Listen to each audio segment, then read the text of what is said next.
Joseph Babinski was a French neuroscientist in 1896.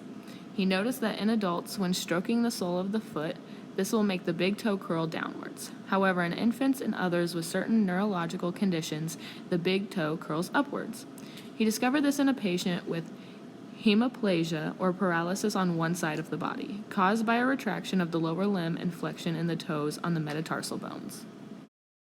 This occurs because their nervous system is not completely developed. By about age 2 is when the Babinski sign is replaced with the reaction that adults have, curling their big toe down. The plantar reflex is more than just the toes. The baby should show retraction of the entire leg. It should involve the flexion of the hip and knee. This actually helps doctors and nurses somewhat monitor the development and health of the nervous system.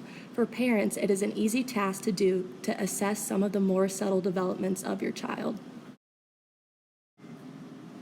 The baby we tested this experiment on was my niece. She is 3 weeks of age. When the experiment was conducted, I did what Babinski once did. I ran my finger up and down the sole of her left foot.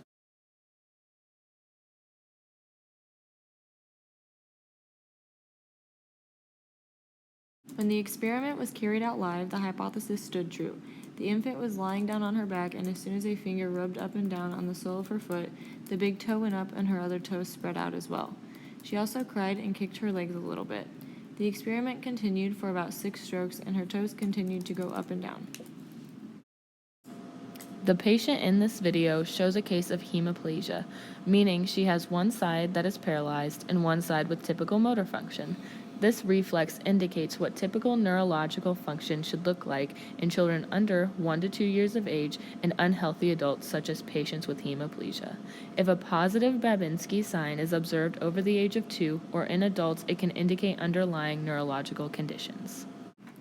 These conditions can include, but are not limited to, upper motor neuron lesion, cerebral palsy, strokes, brain injury or tumor,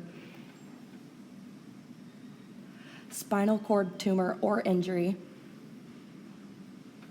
multiple sclerosis, or meningitis.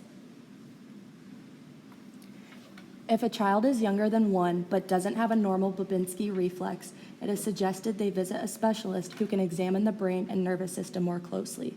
Of course, some of the listed neurological conditions cannot be cured, but they can be addressed by early detection and appropriate treatment. This reflex is not the only reflex that develops during infancy.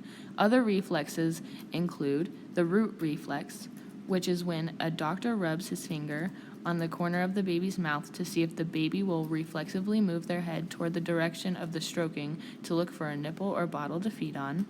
The suck reflex, in which the doctor touches the roof of the baby's mouth to see if the baby begins to suck the finger as if feeding on a nipple or a bottle.